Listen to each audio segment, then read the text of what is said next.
תלמידים יקרים, אתם בשידור חי, נא להתנהג בהתאם.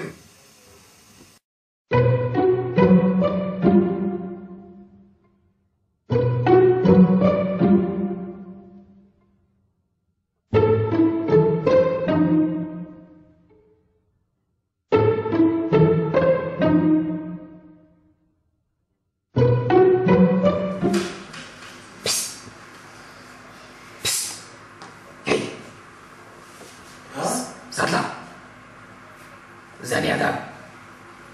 מה קורה, אחי? אני לא צוחק איתך. אסור שאף אחד ידע על השיחה הזאת. הבנת את זה, סטלה? הבנתי, סטלה. אתה סטלה, אני אדם.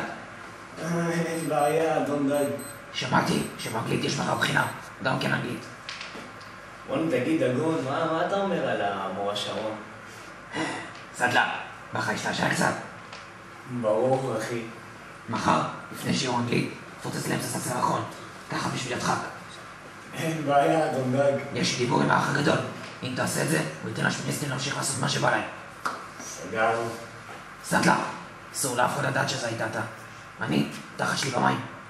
אם מישהו מגלה אותך, אני אראה לך מאיפה מה שתנדב. יאללה סטלה, עוף לי עם העיניים, דרך שוב שאתה מדבר דגים.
יש משהו שבאמת מטריד אותי.